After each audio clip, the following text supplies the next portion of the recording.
মাত্র ২ মাস আগে বসিয়েছিলাম এই ড্রাগন গাছের ডালগুলো। আর দেখুন আজকে কত ডালপালা বেরিয়েছে এই ড্রাগন গাছগুলো থেকে। আর এই প্রত্যেকটা ডাল কিন্তু আমাদের ম্যাচিওর গাছের ডাল, যেই গাছগুলো থেকে আমরা অলরেডি ২ বছরে প্রায় ১২ করে ১৩টার মতো ফল পেয়েছি। সেই গাছের ডালই কিন্তু আমরা ৪টে এই বড় গামলাটিতে বসিয়েছিলাম।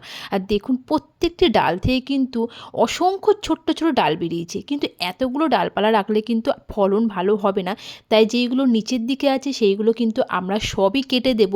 আর ওপরের দিকে কয়েকটি ডালকে আমরা বড় করব, যাতে ভবিষ্যতে ওইগুলোতে খুব ভালোভাবে ফল হয়। আপনারাও কিন্তু আপনাদের বাড়িতে খুব সহজেই ড্রাগন গাছ লাগাতে পারেন। এর জন্য কিন্তু খুব একটা পরিশ্রম লাগে না, আর খুব বেশি যত্নও নিতে হয় না। যেহেতু কাঁটা জাতীয় গাছ, এরা কিন্তু খুব সহজেই হয়। আর যেভাবে আমরা দেখাচ্ছি আপনারাও কিন্তু ঠিক এভাবে পরিচর্যা করতে পারেন।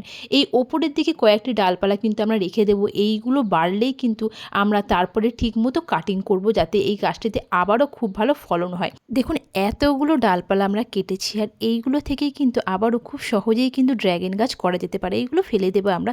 তারপরেই কিন্তু এখানে সার্ফ লাগিয়ে দেবো। এটি একটি ফাঙ্গিসাইড। এটি কিন্তু অবশ্যই গাছের কাটা জায়গায় লাগাতে হয়, যাতে গাছে কোনো রকম পোকামাকড়, কোনো রকম ফাঙ্গাস না লাগে। এটা কিন্তু আপনারা অবশ্যই করবেন। শুধুমাত্র এই গাছটির ক্ষেত্রে না, যে কোনো গাছে কিন্তু কাঠ হলে সেখানেই কিন্তু আপনারা এটা লাগাবেন।